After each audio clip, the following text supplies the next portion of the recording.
नमस्ते बच्चों, मैं हूं अर्जुन प्रताप सिंह राणा। कक्षा 10वीं हिंदी लोक भारती रीढ़ की हड्डी पाठ के लिए, असल में एकांकी के लिए, जिसके रचनाकार जगदीश चंद्र माथुर हैं, का ये दूसरा भाग और हम आपके सामने प्रस्तुत हैं इस दूसरे भाग के रूप में।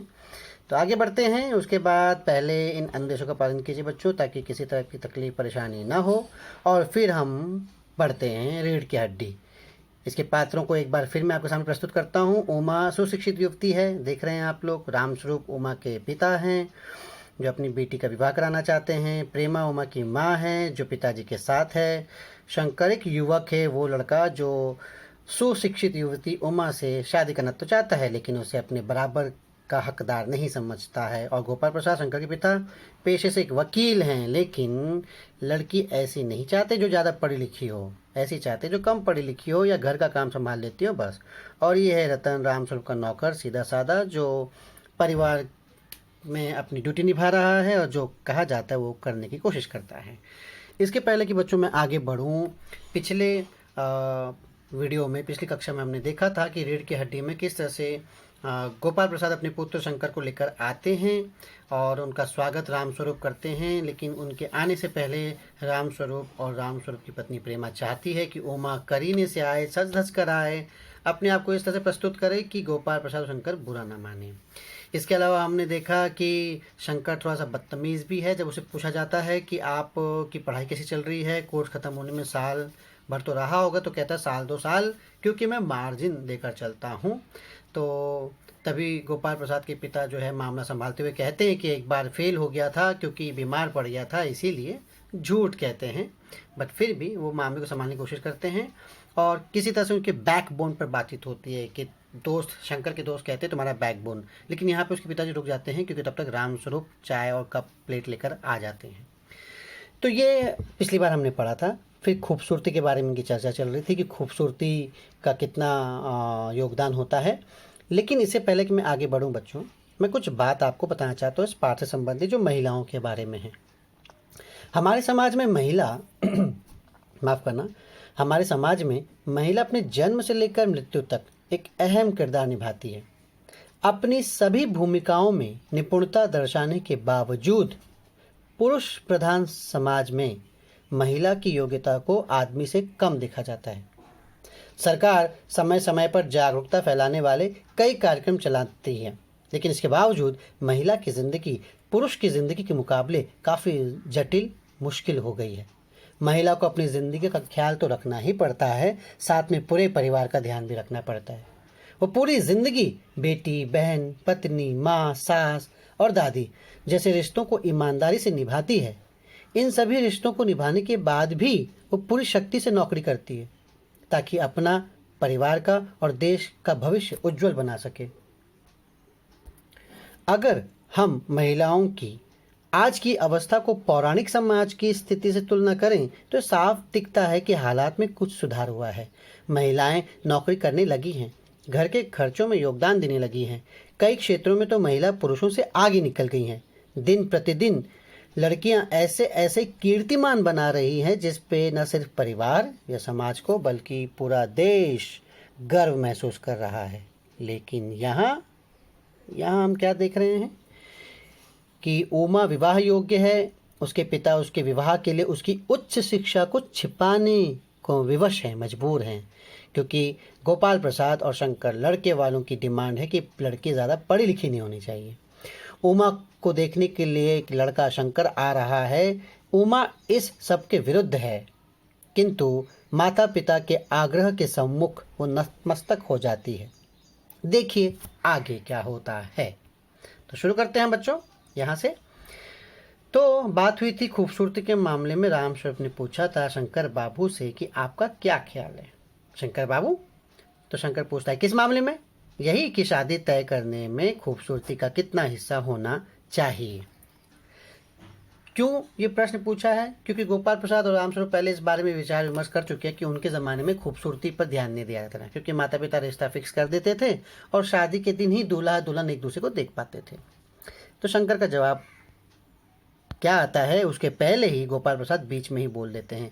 वो नहीं चाहते कि शंकर मुंह खोले। शंकर मुंह खोलेगा तो फिर बदतमीजी बाहर आएगी। बीच में ये बात दूसरी है बाबू रामस्वरूप, मैंने आपसे पहले भी कहा था, लड़की का खूबसूरत होना निहायत ज़रूरी है, मतलब बहुत ही ज़रूरी है खूबसूरत। क्यों? क्योंकि दिखावे की वस्तु है ना, उसको दिखावे की वस्तु के रूप में प्रस्तुत करना चाहते हैं कि जब लोग घर पर आएँ तो खूबसूरती की तारीफ़ करें कि वाह! क्या बहू लाए हैं गोपाल प्रसाद जी, कितनी खूबसूरत है। हाँ, तो निहायत ज़रूरी है। और जायचा जन्म पत्र तो मिल ही गया होगा। राम स्वरूप जी, जायचे का मिलना क्या मुश्किल है। जायचा मतलब कुंडली, जन्म पत्र। ठाकुर जी के चरणों में रख दिया। ठाकुर जी यानी ईश्वर, भगवान जी, कृष्ण भगवान। बस खुद ब खुद मिला हुआ समझिए। तो इस तरह से हमारे भारतीय संस्कृति में बच्चों, लड़का और लड़की का विवाह होने से पहले उनकी कुंडली मिलाई जाती है, तो ताकि किसी तरह की बाद में कोई तकलीफ ना हो, कोई परेशानी ना हो, ऐसी मान्यता है हमारे समाज में। तो कुंडली मिलाई गई है, उसी हिसाब से बातचीत चल रही है। तो शायद कुंडली मिल गई है। शंकर भी हंसता है मगर गोपाल प्रसाद गंभीर हो जाते हैं। गोपाल प्रसाद, लड़कियों को अधिक पढ़ने की ज़रूरत नहीं है, सिलाई पुराई कर लें बस। अब बच्चों आप यहाँ पे भी देखिए कि अचानक डायलॉग कहाँ से कहाँ चला गया। जहाँ जन्मपत्र की खूबसूरती की बातचीत हो रही थी तो अचानक ये जो है गंभीर हो गए और लड़की की पढ़ाई पर आ गए। असल में यहाँ पे भी कुछ डायलॉग्स थे जिनको हटा दिया गया है ताकि इस नाटक को, इस एकांक, मैं नाटक कह रहा हूँ, एकांकी को छोटे रूप में प्रस्तुत किया जा सके, इसलिए सीधे पढ़ाई पर बातचीत आ गई, मुद्दे पर बातचीत आ गई है। और गोपाल प्रसाद गंभीर होकर कहते हैं कि लड़कियों को अधिक पढ़ने की ज़रूरत नहीं है, सिलाई पुराई कर लें बस, यानी घर का काम। रामस्वरूप मेज को एक तरफ सरका देते हैं, फिर अंदर के दरवाजे की तरफ मुंह कर ज़रा ज़ोर से, अरे पान भिजवा देना। उमा पान की तस्तरे अपने पिता को देती है। उस समय उसका चेहरा ऊपर को उठ जाता है और नाक पर रखा हुआ सुनहरी रिम वाला चश्मा दिखता है और बाप बेटे चौंक उठते हैं। क्यों? क्योंकि चश्मा लगने का कारण अध्ययन हो सकता है, कड़ा अध्ययन, मेहनत करते हैं। जब बच्चों आप ज़्यादा पढ़ाई करते हैं तो कई बार आपको चश्मे लग जाते हैं। तो यहाँ पर देखते हैं कि उमा को चश्मा। अब ये बात उमा के पिता ने छुपाई थी, ये हैरान हो जाते हैं। और यहाँ पान की बात हो रही है बच्चों। उत्तर भारत की कई जगहों पे, कई इलाकों में ऐसा होता है जब मेहमान घर पर आते हैं तो उनको पान दिया जाता है। तो ये पान यहाँ पे सर्व किया जा रहा है, दिया जा रहा है। अब दोनों तो हैरान हो गए कि इस से क्या बात हो गई। अब आगे बढ़ते हैं। ये उमा का चश्मा। गोपाल प्रसाद और शंकर एक साथ, चश्मा? रामस्वरूप जरा शक पकाकर, जी वो पिछले महीने में इसकी आंखें दुखने लग गई थी, सो कुछ दिनों के लिए चश्मा लगाना पड़ा है। गोपाल प्रसाद, पढ़ाई वढ़ाई की वजह से तो नहीं है कुछ? गोपाल प्रसाद को जरा शंका हो जाती है। पिताजी छुपाना चाहते हैं। नहीं साहब, वो तो मैंने अर्ज किया ना। संतुष्ट होकर कुछ कोमल स्वर में, बैठो बेटी।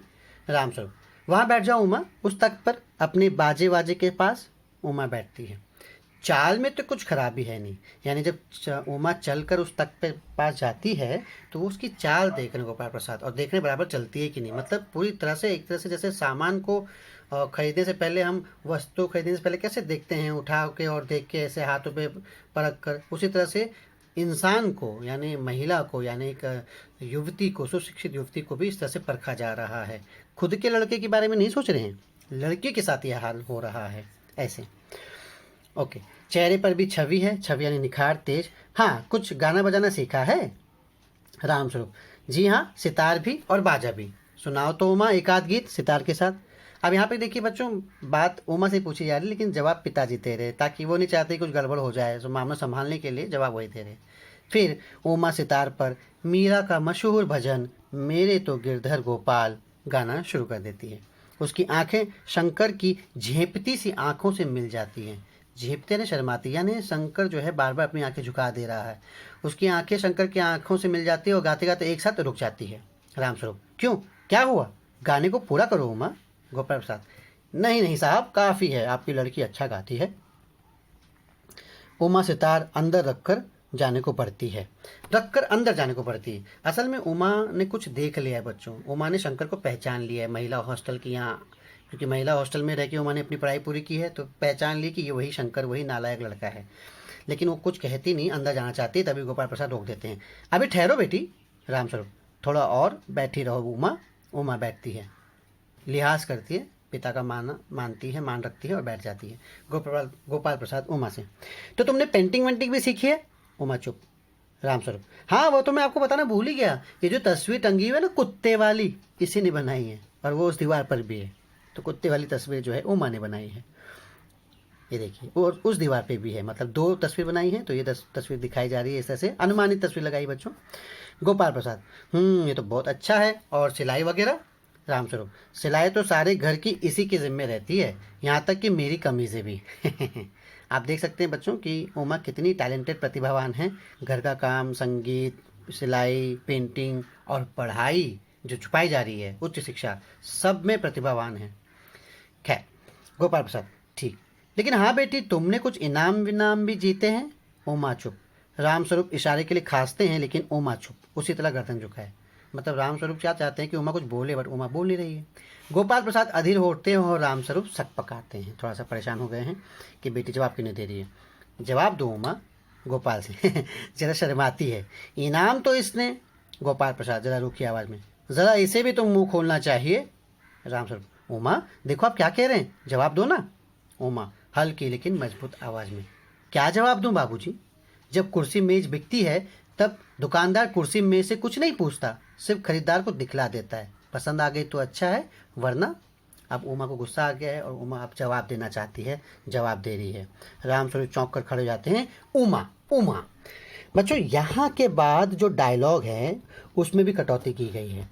कटौती करने की वजह से मुझे ऐसा लगता है कि जो चार्म है इस एकांकी का कहीं ना कहीं थोड़ा समाप्त हो जाता है, क्योंकि जो बातें उमा कहती हैं वो यहाँ पे ढक दी गई हैं। तो मैं वो हिस्सा जो यहाँ पे दिया गया आपकी पाठ्यपुस्तक में, वो नहीं पढ़ रहा हूँ। मैं वो हिस्सा पढ़ रहा हूँ जो आपकी पाठ्यपुस्तक में नहीं दिया गया। इसलिए भले आपकी स्क्रीन पर यहाँ पे जो चीज़ दिखाई दे रही हैं, इसके अलावा भी कुछ डायलॉग आएंगे, आप उसे सुनिए, यहाँ पे भी नज़र रखिए और उसे भी सुनिए और देखिए क्या होता है, ठीक है, ताकि आपको पूरी एकांकी अच्छे से समझ में आ जाए। रामस्वरूप चौंके खड़े हो जाते हैं। उमा, उमा, उमा, अब मुझे कह लेने दीजिए बाबूजी। यहाँ पे देखिए स्क्रीन पे जो डायलॉग है यहाँ पे रुक गए हैं, लेकिन असली डायलॉग और है, तो वो मैं पढ़ के सुनाता हूँ, मेरे पास उपलब्ध है, ताकि आपको पूरी जानकारी हो।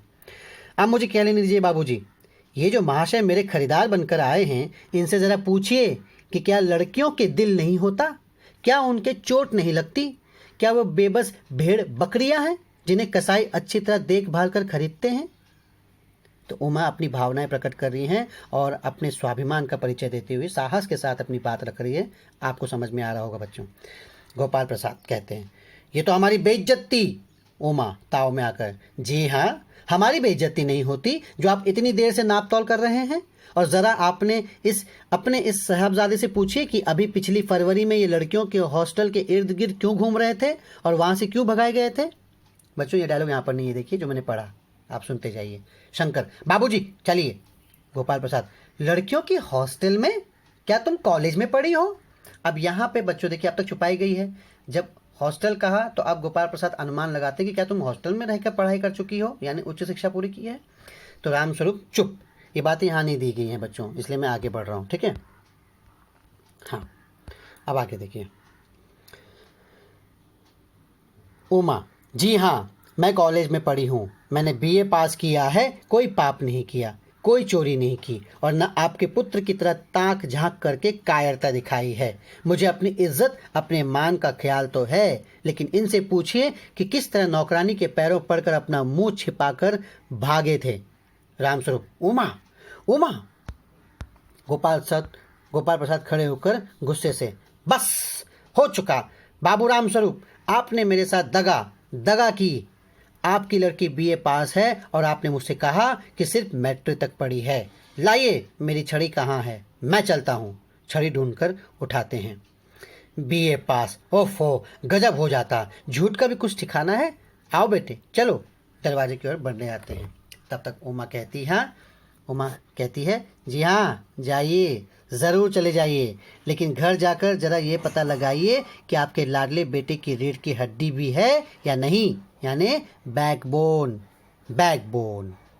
बाबू गोपाल प्रसाद के चेहरे पर बेबसी का गुस्सा है और उनके लड़के के रुलासापन। दोनों बाहर चले जाते हैं। उमा सहसा चुप हो जाती है और इस तरह से उमा पूरा पोल खोल देती है यहाँ पर शंकर का।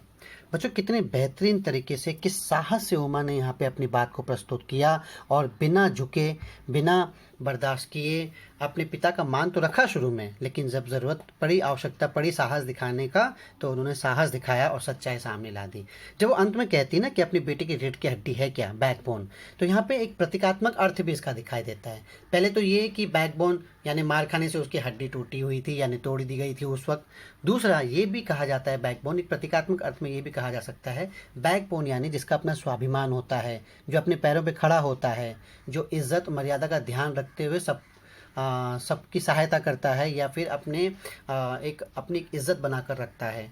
जहाँ पर यहाँ इनका लड़का शंकर अपनी इज्जत खो चुका है सबके सामने पिटकर और नौकरानी के पैरों पर अपनी जान बचाकर।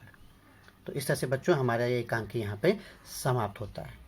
एक बात मैं आपको कहना चाहूँगा, इस एकांकी का उद्देश्य क्या है? रीढ़ की हड्डी इस एकांकी का उद्देश्य ये है बच्चों, पहला, औरतों की दशा को सुधारना और उनको उनके अधिकारों के प्रति जागरूक करना। अगर उमा पढ़ी लिखी ना होती, ग्रेजुएट ना होती, तो शायद अपने अधिकारों के प्रति जागरूक ना रहती।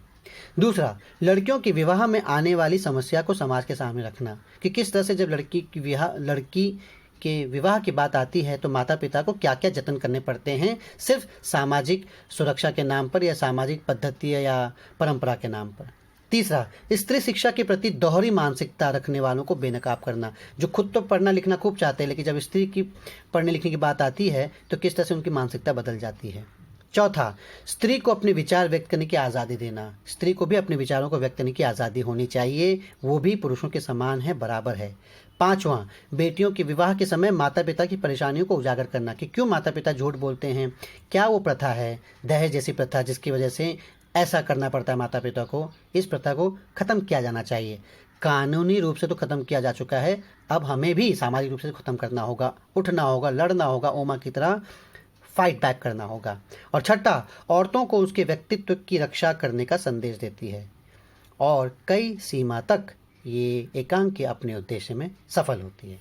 तो बच्चों कैसा लगा आपको एकांकी? उम्मीदें पसंद आया, समझ में आया। खास करके लड़कियों को आप अपना जवाब दीजिए और धन्यवाद। सुरक्षित रहिए, ध्यान रखिए।